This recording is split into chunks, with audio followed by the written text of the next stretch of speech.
everyone, this strategy is called observe closely. We are going to find an object that matters to you and then we're going to examine it. To do this, we're going to use all of our senses. So I have a couple of questions that are going to help you with this strategy. We want to know, what does it look like? What does it sound like? What does it smell like? What does it feel like? What does it taste like? That one you can't apply to everything, just so you know. What does it remind you of?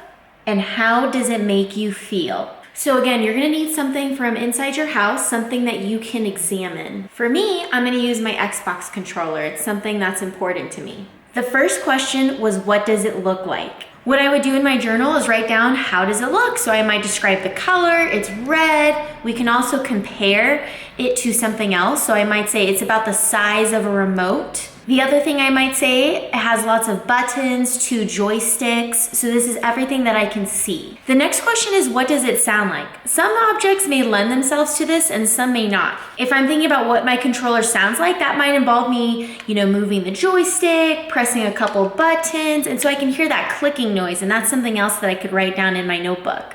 The next question was, what does it smell like? If you chose an object from the kitchen or possibly some perfume, this sense or this question would be really useful. For me, when I smell my controller, it just smells like plastic to me. Now we're asking, what does it feel like?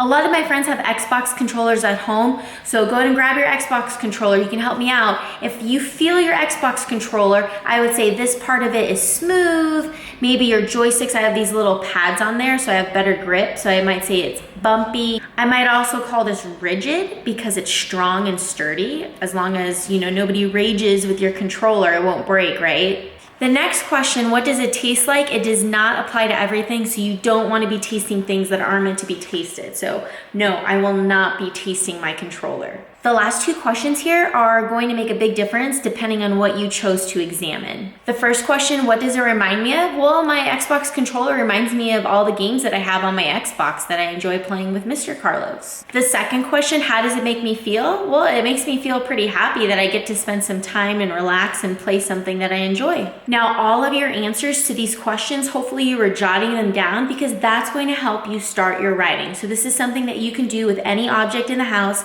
something that matters to you, and take time to answer each one of these questions and see if you could turn it into a story, especially answering questions like, what does it remind you of? When I talk about what does it remind me of, I could talk about a specific instance where Mr. Carlos and I played a game together and we had to use teamwork to defeat a boss. All right, guys, go out and observe closely, see what you guys can find in the house. Thanks for watching.